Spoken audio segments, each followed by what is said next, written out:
do not put this enchantment on your shovel. And here's why you should use barrels instead of chests. And these are 67 Minecraft things that could be harmful. And hey, as you can see from this number, we're getting painfully close to 6 million subscribers. So if you see a button below, consider subscribing. It's free, and it helps out a ton. Now, an Efficiency 5 netherite shovel seems great, but it's actually a ripoff. Since, as it turns out, having an Efficiency 4 enchantment is already good enough to instant mine every shovelable block. So if you waste the time to get yourself up to Efficiency 5, you're just going for style points. But honestly, I'm even guilty of this myself. It just looks awkward to have yourself an Efficiency 4 right next to all your other Efficiency 5 tools. But even if it's understandable, it still could be recklessly expensive to do. Villager trades can be a ripoff, but this one quite literally is. Since in the past, there used to be a glitch where old villagers could sometimes require more than 64 emeralds for a trade. And not only is it expensive, but it's also impossible, since you can only put up a stack of emeralds in the item slot. With the 1.19 update, we've got ourselves the new Recovery Compass item. And if you're able to track down the echo shards necessary to make one of these, it seems like a pretty useful item to have, unless you're inside of hardcore mode. Since obviously if you die here, there's no need to get pointed back to your last death, since at that point, the world's deleted and you can just move on. Now, this armor might look overpowered, but it's actually not that much. Since even though back in 1.14, you could get yourself a full set of armor with every single protection enchantment, that was actually unnecessary, since the level of protection for certain damage types is already capped. So even if you went through the effort of getting every single protection put on your armor, you weren't even seeing the full benefits of it. And at the very least, let's hope that when you were putting all those enchantments on, you added on mending as well. Because otherwise, I think you're gonna get the too expensive message in the anvil, and then it's a lost cause. Now, a netherite beacon is a huge flex, but when you crunch the numbers, you might want to reconsider that. Since to get all the materials necessary to pull off a full netherite beacon, you would need 5,904 netherite scraps, which sure enough means you're gonna have to find 5,904 ancient debris blocks, and I just can't account for that kind of luck. So if you're Wadsy and want to do this for a thumbnail, that's completely fine, but for a regular person like you and me, I don't think that's gonna cut it. And when it finally comes time for you to activate that netherite beacon, the cost can only get higher. Since while most of us would choose to activate this with iron or gold, clearly those aren't the only ways to do it. And really, if you're spending a netherite ingot or a diamond to get one of these powered up, better make sure that you have someone watching, because otherwise you're just spending money for no one's benefit. Well, you might notice that only big spenders are building their nether portals with the 4 corners, since as we all know, it's unnecessary. I mean, even the Yogscast taught us that. Plus, it's not like obsidian can be easily farmed anyway, so if you're doing this, you're really just wasting time in 2 different ways, both in mining the obsidian and in spending the extra time to lay out those 4 blocks. So really, the only time you should see a nether portal built in this layout should be when you go through the nether and it generates over there. But in any other case, I'd recommend putting that 4 extra obsidian into an enchanted table or something. There's a lot of arguments about what's the best fuel to use in a furnace, but I can safely say this is the worst. Since while it doesn't look that bad to put your jukebox in as a furnace fuel, consider the underlying cost. Since for each one of these jukeboxes, you're spending 1 diamond inside. And there you go, just by putting a jukebox in the furnace, you're literally burning money. And I doubt you can recoup that cost by selling whatever steak you cooked in that furnace. Nether gold has gained a lot of popularity for its use in piglin bartering. So if you're trying to round up some more cash to make it rain on Porky Pig, then this is definitely the best way to go about it. You see, when you mine nether gold ore with a fortune pickaxe, you're just gonna get a handful of nuggets. Instead, you should always use silk touch on this ore and then smelt the ore down for a single ingot. So you can just trade this directly to the piglins and walk away with your rewards, simple as that. As you can plainly see, even if you've got a cauldron filled up to the brim with water, it'll never break your fall. Which, if that was the case and you were only able to break your fall in full water source blocks, fine. So tell me, why am I able to fall on this chest or puddle and save my legs, but to fall into more water in this cauldron? No luck. Every now and then, Mojang will add in an item, but then it just flies under the radar because it doesn't get used. And for my money, I gotta say that one of those is rabbit stew. Because after all, if you take all of the different ingredients that it takes to make a rabbit stew and just eat them separately, it will fill up more hunger than the rabbit stew does altogether. So either Mojang needs to change it so that these stews have a bit more going for them, or they're just gonna stay at the bottom of the eating bin. If you want to play Minecraft survival without the added challenge of, well, surviving, then peaceful mode is an obvious choice. Or so you thought. You see, even though this mode claims to remove all dangerous mobs, one spy seems to have slipped through the cracks. While playing on peaceful mode, the llama is the only mob capable of harming the player. I mean, I know spit is gross, but is it really that bad to be the only damaging thing in the mode? Well, luckily, these animals only attack when they're provoked. So in the meantime, maybe just stick to the truly passive cows for your leather, alright? Turtle eggs are perhaps the most fragile thing in Minecraft. Truly, just about anything can trample these, whether that's us, baby zombies, or even bees. Yeah, That's right, bees. Now, I get that these bees are pretty chubby by most standards, but I thought their wings would make them a little lighter on their feet. But apparently, according to Mojang, mixing your honey and scute farms together isn't gonna happen anytime soon. Which, when you say that out loud, that part makes sense. You see, if you've got a smelting setup where you're smelting more than a stack of items at a time, probably through use of a hopper, then it turns out that crafting 9 coal into a block of coal will actually give you more burning power than just using 9 coal separately. You see, when you craft it into a block, now it does the equivalent of 10 coal smelts. Meaning that for big smelting jobs, it's the way to go. But if you're just doing a few items here and there, then it's really just best to use regular coal split up. Now, it's common sense that if you're on fire, water is the cure-all solution. I mean, even cauldrons uphold that fact. They aren't exactly for consistency. But if we all know that to be true, then I ask, how in the world does this work? As it happens, if you're on fire in a boat, you're able to submerge yourself in water and still burn the same. Stranger still is that you're still able to drown in that very water, even if it doesn't put you out. And folks, that's the definition of a lose-lose situation. This is one I'm personally guilty of, and lately I've been trying to cut back. You see, even though chests are a staple of Minecraft storage, as it turns out, in most cases, they might not be the best option. As it stands, most of the time, barrels are just a much better option to use. They're more efficient for resources, and more importantly, they're gonna save you from a ton of lag down the road. Basically, whenever possible, chuck out the chest and just stick to barrels for your options. Say you're placing the blocks as a foundation for your new house, laying them out in a row, only to have your flow interrupted by a measly flower. Since tulips, unlike the neighboring grass, have their own persistent hitbox, meaning we can't just place our blocks as we please, which means most of the time we see these, they're just going to be a roadblock to your building flow. When building in Minecraft, stairs can be a great item to use to add depth to your bases. So if you're making a lot of them and you're using a crafting table, you're doing it wrong.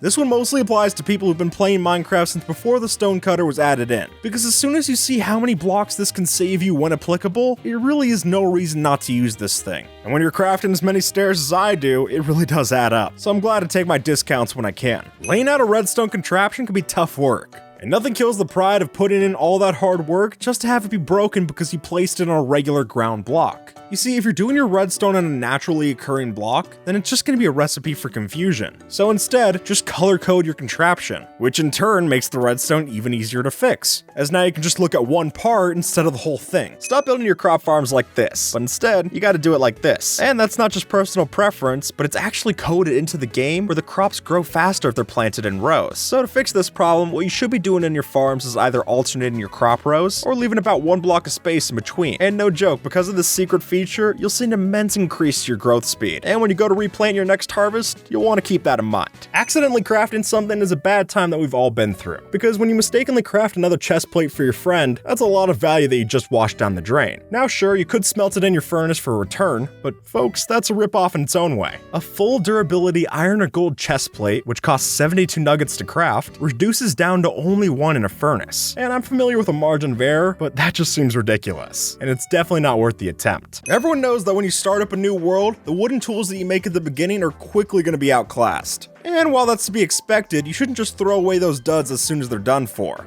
You see, when you're starting out, any resources that you have are a hot commodity. If you're not using your mostly broken wooden tools to smelt up other things in a furnace, then you're doing it wrong. And plus, it's a bit more of a sentimental send-off than just throwing the things into a ditch. When you're getting ready to start a big project, most of us like to have little tiny base camps that we can refer back to. Most of the time, there's nothing too complex going on here. We got temporary storage and crafting setups and the like. But a key reminder to everyone who does this, as soon as you're done with the project, remember to take those out. Trust me, nothing quite takes away from the sight of your cool new build like having to see a little toolkit left around. Before you start out building that perfect nether hub for you and your friends, you gotta keep something in mind, which is, as nice as it might look to use all the different blocks and wood types that you're expecting to from the overworld, don't get ahead of yourself, because that nearby ghast might just have a few things to say about that new hub. Really, if you're building in the nether, you should always use blast-resistant blocks. If you're planning on naming your tools, do not do it after applying any enchanted books. Since it's laid out in this example, every time that you go to name your tool after you've taken it up a couple levels, it's gonna get much more expensive to do. And that'll in turn bring up the entire enchantment cost of the whole tool, which is something we want to avoid entirely. So come up with a name before you do the step 1, otherwise you're just wasting experience. Some things sound cooler in theory than they are in execution. And I hate to say it, but I think Frostwalker's in that bunch. Don't get me wrong. wrong, when it works and you're sprinting in time with the ice, it's great. But all it takes is one jump or a bit of hesitation, and then that whole rhythm is doomed. Sure enough, once you're in the water, there's no way to reactivate the enchantment without finding another shoreline. And if you ask me, that grievance keeps this enchantment from being the real staple it could be. A long-standing tradition of Minecraft is you can actually craft 9 of a different material into a bigger block. And for that reason, it's always a surprise to me that we can't do that with a nether wart block. Lord knows that I can take 9 of these and actually craft them into a nether wart block, so why can't I undo the process? Way too many times putting a nether wart block in a crafting table and getting surprised as to why I don't get my nether wart back. And I've got a feeling I'm not the only one who does that. Few things in Minecraft are quite as much of an eyesore as a creeper hole. Look, it happens. Sometimes when you're fighting that creeper, it's just gotta explode. But even though that's a completely understandable mistake, you don't need to go leaving around the evidence everywhere. Everyone who's played on a multiplayer server knows one person who doesn't take the time to fill in creeper holes, or worse, doesn't even fill them in correctly. Just clean up the job and don't let the creepers get the best of your world. If you enchant like this, you're doing it wrong. Because as Nembon lays out, there's a way to properly use an anvil to allow us to apply more than 30 enchantments to an item. And considering there aren't 30 enchantments in the game, this basically means that we can get any enchantment that you want onto that one item without ever seeing the too expensive screen show up. And the reason for this basically comes down to a different point system that gives different values to different enchantments. But if I were to list them out for every enchantment right here, we'd be here all day. So I'd recommend checking out Nembon's video to see more about how the details are done. Because while it might take a learning curve to figure out, as soon as you've got it, your tools are about to get a lot more powerful, and more importantly, you'll still be able to repair them. Villages can be one of the most helpful resources in Minecraft, which is all the more reason that you should never be hanging around one without sleeping. I don't care if most of the time it turns out alright, because every time that you hit midnight, you have a 10% chance of spawning a zombie siege. And folks, it only takes one of those to completely ruin your population. Really, let's be honest, there's beds everywhere in a village. If you're not using one of those to sleep, then you just gotta get out of town. Wither skeletons are generally scary to come across. So just imagine if one of these had the range of the overworld cousin. Well, apparently that's a lot more fact than fiction. If you actually give a wither skeleton a bow, not only does it beef up the attack area, but it also gives it fire arrows to shoot. And in retrospect, it's probably for the best that Mojang didn't give them a bow from the beginning. The last thing the Nether Fortress needs is another flame shooter. While Mojang works to bring Java features over to the Bedrock edition, one notable exception so far is the lack of a hardcore mode in Bedrock, which seems disappointing until you realize Bedrock's tendency for random fall damage bugs. Cases like this, where the player just seemingly dies out of nowhere with no rhyme or reason. And it only takes one look towards something like Reddit to see just how much this annoys the community. So while hardcore and Bedrock would be a welcome addition, if your world can end just like that, we've got a problem. Look, when you're playing in harder difficulties, then a lot of times spawners seem like more trouble than they're worth. But then the problem becomes after I've gone through all of that, when I want to actually make a farm, I have to go find a new spawner. Even though in the moment it might be a hassle to go in and deactivate one of these spawners on the spot, the EXP and items that you're going to get after the fact definitely make up for it. So in the future, let's just try to think about the long term and maybe use torches for these going forward. While most players know to use critical hits in PvP, they still can do a fair amount of damage when you're doing it just against mobs. For example, take this pillager mob. If we use a netherite sword normally, we can kill the thing in 3 hits. But if we use critical stabs instead, then we're getting the job done in 2. Just like that, you'll be saving yourself time and durability, which are both things I think we'd all love to have.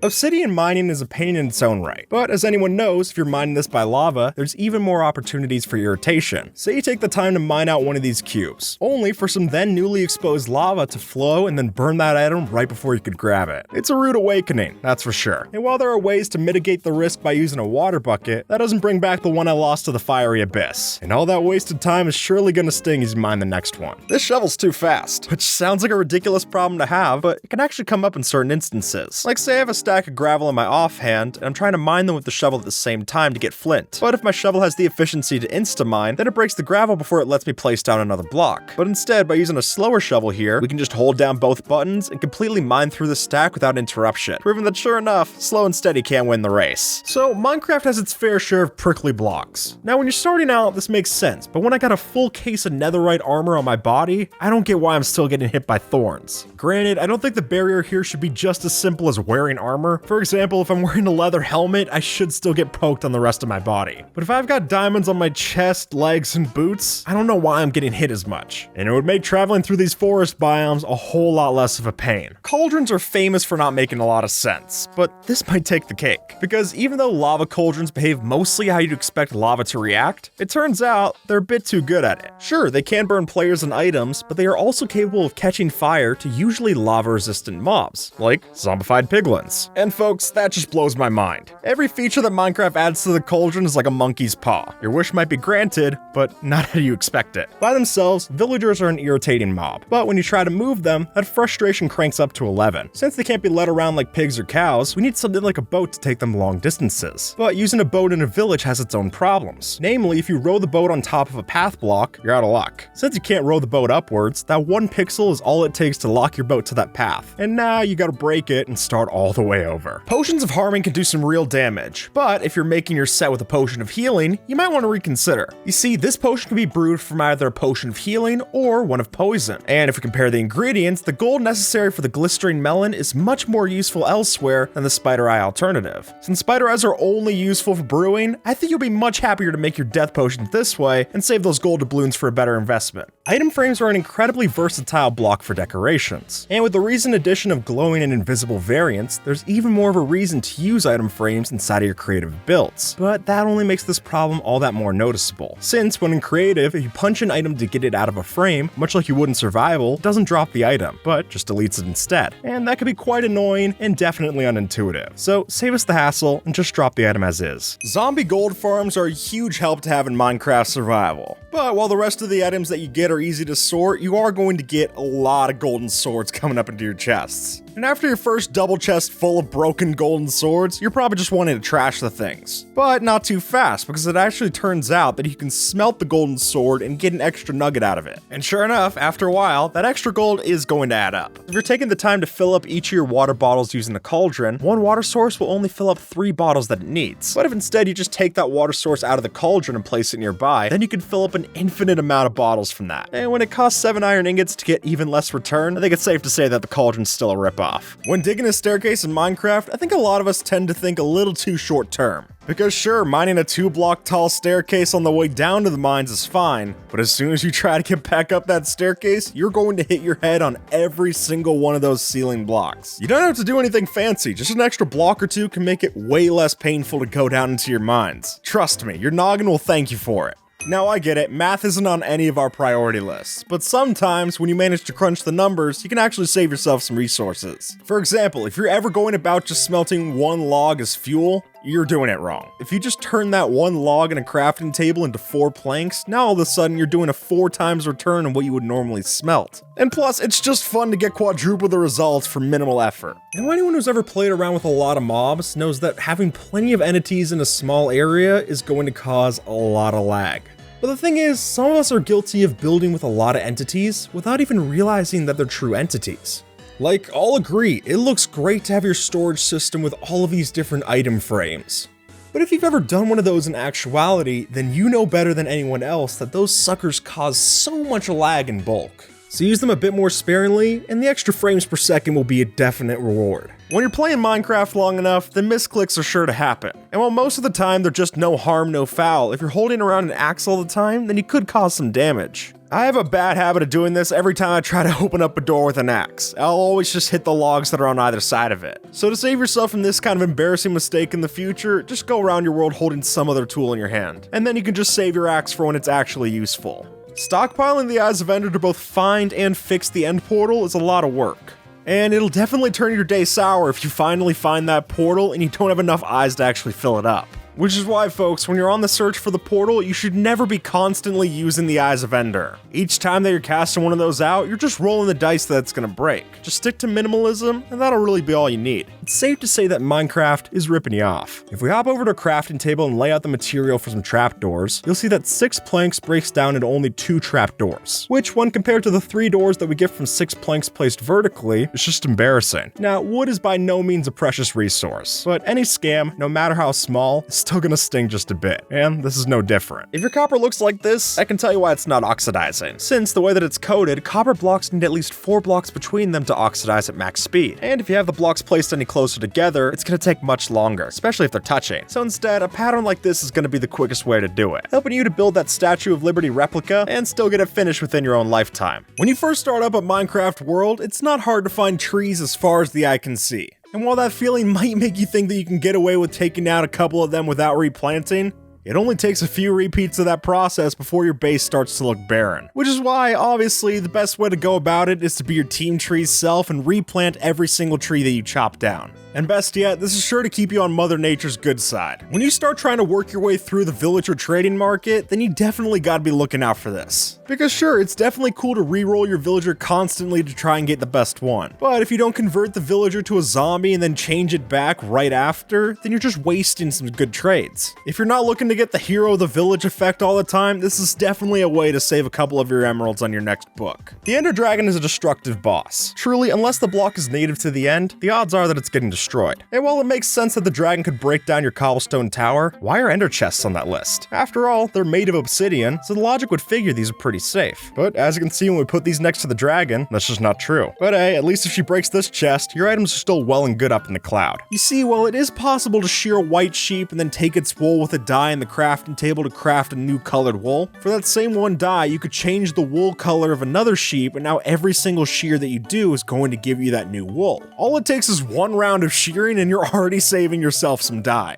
Which, if you're not exactly full up on magenta or whatever, is definitely a helpful cause. If you've ever played on a server, then you know that some of the worst people to play with are the ones who treat multiplayer like they're playing on their single player world. What I mean by that is as you're building things in the world, you gotta be mindful of what other people are doing around you. So maybe don't protect your base with a lava moat if you're on a hill that pours that lava into your friend's backyard. And really, most of us play these games with our friends, so you don't want to be that kind of jerk to one of your buddies. I'm not saying kill your vision, but maybe just be a little bit more mindful. If you're doing something risky, do it away from the other builds in town. Because when you're operating as a free agent, then you could start to ruin a lot of fun, including yours if your friends start to leave. Lighting up caves while you're mining is obviously a good idea, but in specific situations, you might be placing your torches wrong. Because obviously, the worst scenario that we want to avoid is that you place your torches on the ground, you go to mine that diamond ore, and all of a sudden, all this water splashes into your face. Just like that, your torches are wiped clean, and now you can't see your way back up to the surface. Rather, if you place your torches on the walls, then you can avoid a lot of that same hassle. Stop using redstone dust in your builds, because the truth is that this is one of the lackiest redstone components in the game, especially when you continue to power it off and on. And in lieu of that, you'll find it much more efficient to use powered or activator rails instead, which, there you go, costs the same amount of redstone. And at least for that part, it should be an easy transition to make, as long as you got a gold farm. Here, we can use the 1 pixel of water on top of a waterlogged chest to not only save us from falls, but also allow for the Riptide enchantment. But with the cauldron, no chance. It's only good for extinguishing fire. And maybe it's just me, but I think that's rather pathetic. Stop using shears to collect your leaves, but instead, you should use a hoe. No joke, because in recent versions, the hoe has gotten a much bigger bump to how you can use it. And while it does cost some extra experience to get the silk touch on your hoe to do this, the trade-off is that you're going to get a much better durability than using some shears. And considering all the other blocks that we can break quickly by using this tool, I think that's more than enough reason to switch out your shears for a new side hoe. Fishing in Minecraft is a pastime that's sure to take a while.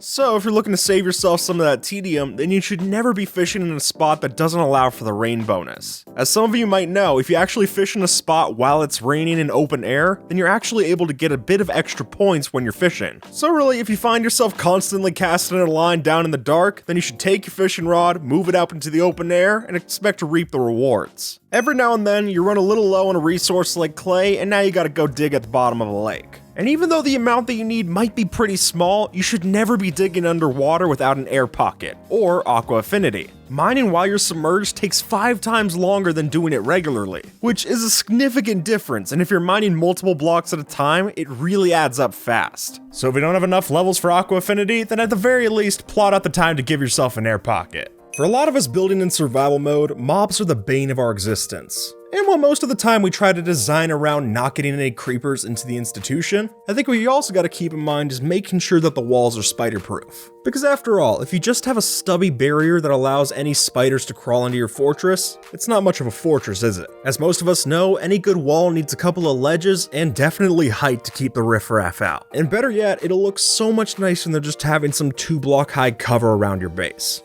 I'm sure we've all heard from our parents time and time again to pick up after our mess. But who would have thought that advice would be so applicable in Minecraft? As you can see, if you leave around too many items in the ground, especially when you're mining in a cave, then all it takes is just one zombie to walk over, pick up an item, and now it's not going to despawn. This can become quite a large problem if you have this happening over and over again. Maybe just get rid of the item with a flint and steel. Now folks, it's a real pain in the brain when you're getting ready to start a big building project, you go and check your chests, and all of a sudden you're coming up short on things like stone and cobble. Now I'll fully admit they're not the most valuable materials in Minecraft. Far from it. But they're almost essential when it comes to these types of builds. So in the future, when you're branch mining or digging through with a haste 2 beacon, you might want to store a couple of these blocks. Whether you plant your sugarcane on dirt or sand, you're both wrong, since instead, you should be using mud. Odd as it sounds, the mud block is actually the best candidate for one particular reason. It's shorter than a full block size, which means that if we place hoppers underneath it, we get 100% collection efficiency. So every item that we break from our sugarcane farms can go right down to where they're supposed to be. And honestly, when the alternative is building one of these using hopper mine carts and a whole other set of hoppers, I think you'll find that just by using a few water bottles, you can get a much more efficient solution. The way that leveling up in Minecraft works is that it takes progressively more and more EXP to get to the next level. That's why, folks, there's very little reason to ever go too far past level 30. For one, like we said, a lot of that new XP is getting wasted the higher and higher that you're going. But it also means that after you die, you could lose all of those levels for nothing. And since Minecraft anvils have a level limit, then it seems like even Mojang doesn't want you to go too high over that cap. Just hit level 30 and cash out. Brewing up potions can sometimes feel like a chore. However, there are some situations where you just gotta bring one of these pals along. For example, if you're someone who in the overworld always carries around a water bucket in their hotbar, then when you go to the nether, you should always change that out for a fire resistance potion. Knowing what potion to bring in when can be a huge help when you're going around your Minecraft world.